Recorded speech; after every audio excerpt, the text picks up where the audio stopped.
News 72 आज press club I है, जहां पर प्रेस क्लब के चुनाव चल रहे हैं। आप जानते हैं वर्तमान में जो अध्यक्ष हैं प्रफुल्ल ठाकुर जी फिर से यहां अपने अध्यक्ष पद की दावेदारी करें। प्रफुल्ल भाई, न्यूज़ 72 में आपका स्वागत। बहुत धन्यवाद आपका। कैसा रहा आपका पिछला कार्यकाल? आप 1 वर्ष हो चुके हैं, आपके कार्यकाल के बारे में बताएं थोड़ा आप।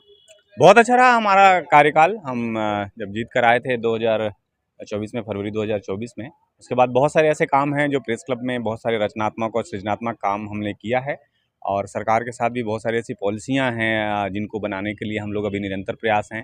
जैसा कि आप प्रेस क्लब को देखेंगे तो जब मैं जीत कर आया था उस समय प्रेस क्लब की स्थिति बहुत थोड़ी सी गड़बड़ चल रही थी, क्योंकि पिछले कुछ लोग ऐसे जो बैठे हुए थे वो लोग कुछ काम नहीं कर रहे थे। 5-7 सालों से काबिज थे प्रेस क्लब में।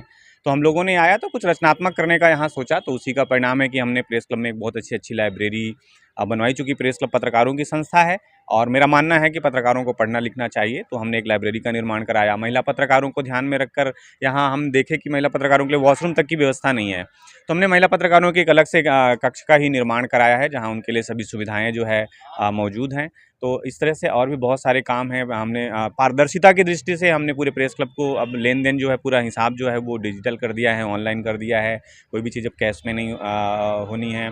पीछे हमने पूरी बिल्डिंग में, चूँकि बरसात में और गर्मी के दिनों में सीपेज, बारिश में सीपेज और गर्मी में बहुत तेज़ जो है धूप आती थी, जो है उमस रहती थी, उसके लिए हमने पूरा सेट का निर्माण करा दिया है। इसी तरह पॉलिसी लेवल पे अगर आप देखेंगे तो हमने पत्रकारों के लिए जो पेंशन की राशि है, जो सम्मान निधि जिसको बोलते हैं, 10 से 20 हज़ार रुपया कराने का, उस पे हम लोगों ने लगातार, हम 1 साल तक उसके प्रयास में लगे रहे, और फिर वित्त मंत्री ओपी चौधरी जी और मुख्यमंत्री विष्णुदेव साय जी के सहयोग से वो हमने कराया। प्रेस क्लब को भी 1 करोड़ रुपया जो है रिनोवेशन के लिए और एक्सटेंशन के लिए जो मिला है। 10,000 20,000 रुपए क्या है, मासिक है कि क्या बात? हाँ, मासिक है, वो मासिक रहता है। वो जो पत्रकार 60 साल की उम्र के हो जाते हैं, और तो उनको सरकार की ओर से एक पेंशन जैसा सम्मान निधि उसको बोलते हैं, वरिष्ठ पत्रकार सम्मान निधि, वो उनको प्रदान की जाती है। तो ये सरकार की योजना है, और सरकार की योजनाओं का लाभ पत्रकारों को कैसे मिले और नई योजनाएं जो है सरकार में कैसे बन सकती हैं, इसके लिए हम लोग लगातार प्रयास कर रहे हैं। कितने सम्मान वरिष्ठ पत्रकारों को सम्मान निधि आप लोग अभी जो सरकार की ओर से मिल रहा है वो है कुल 34 लोगों को, लेकिन ये संख्या बहुत कम है, और हम लोग ने मुख्यमंत्री से इस संबंध में बातचीत भी की है कि संख्या बहुत कम है, और उसके पीछे एक नियम जो है वो बाधा बन रहा है, वो है 10 साल की अधिमान्यता का।